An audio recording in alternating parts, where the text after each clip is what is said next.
Hello, hello, hello. This is your sister and friend Ethel. I am thrilled to do life with you one more time. Hope you've been doing well, and prayerfully by the end of this message you get encouraged, because guess what? Today we're talking about an important subject. It's encouragement. Many times, many of us get discouraged. I always say in life, we're either going through something, coming out of something, or going into something. That's just life.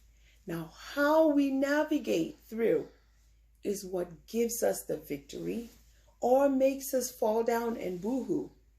Now, life will always hand you something. Lessons are learned through falling and rising back up again. We fall down, but we get back up again. And I heard something from one of my mentors that really blessed me. A few weeks ago, this is what he said. Failure is married to success. Think about it.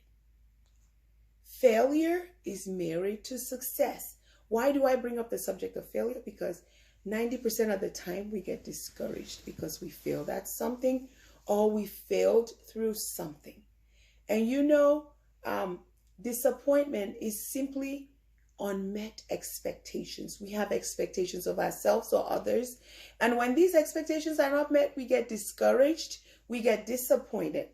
But if we learn that failure is married to success, then every time we fail, every time we miss the mark, it's one more way we've learned not to do it again. And with each step, we're making progress. It may not seem like it. It may seem like all we're doing is failing. But with each step, we're making progress. The Wright brothers have been talked about greatly through the years, and legitimately so. The slogan "First in Flight," which is tied to North Carolina, the Wright brothers are the reason we can quickly fly from one city to another, one nation to another. Now think about it. How many times did they try to take off and land? How many times did their engineering of a plane fail? How many times did the wings flop and drop? How many times did they try and their engine would not lift off the ground? But they did not give up. They persisted. And today, you and I enjoy the products of their labor. I had a conversation with my sister a few days ago, and we were just talking about being very discouraged because sometimes things hit you so hard, they knock you off the count. And both of us had gone through some things that were very discouraging. And then suddenly, the God of suddenly shows up and does something.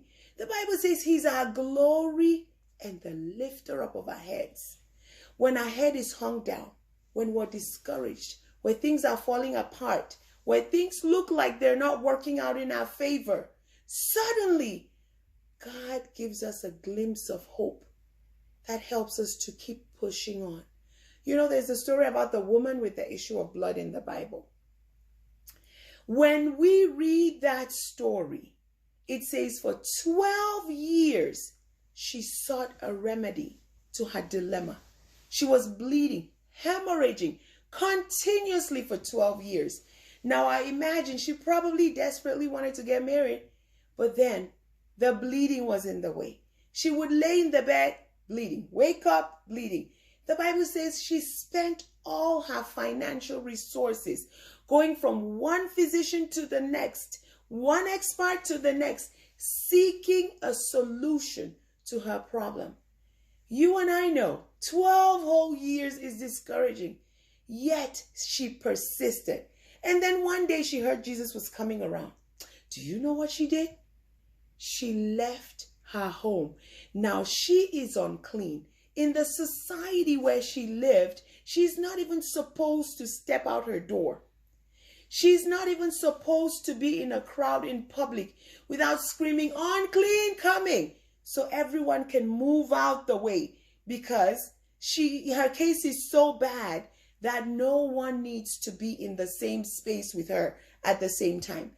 But this woman, despite everything that was against her, decided to rise up in courage. She said, I hear there's a healer. I hear there's a difference maker. I hear there's a way maker. I hear he's able to do the impossible. Therefore, I am going to press my way out there. And if they kill me, oh well, I die. But I will not sit here and die in my predicament. So she left the comfort of her home, her safe zone. She left the place of safety where her family could protect her. I'm sure she snuck through the back door because everyone who knows her would say, sit down, don't move, don't you dare, do you want to be killed? She had to sneak through the back door, probably disguise herself. And she pushed through. The Bible said she pushed her way through. She probably covered her eyes so no one would look in them and say, aren't you the unclean woman who's had the issue of blood for 12 years? She probably covered her mouth so her lips, her luscious, beautiful lips, would not be recognized by the massive crowd. Someone definitely knew who she was if she would only unveil herself. So most certainly she veiled herself and she took a step of courage. She said, if I die, I die. She pushed through until she met her breakthrough. She met Jesus, the Master, the great way maker, the miracle worker, the one who makes impossibility possible. 12 years was enough for her to say, I give up. This is my predicament. There's no hope for me. I have no money. No one's going to love me. I will never be able to go to the party next door. This is it. But she persisted. Be encouraged. Persist in the midst of discouragement. Push through. Silence the naysayers. Don't give in. Don't give up. Keep pressing on. You know why? Because discouragement brings about depression, anxiety, frustration. And it makes you get to a place where you give up your dreams. So, brethren, beloved, keep pressing on. Don't give in to discouragement.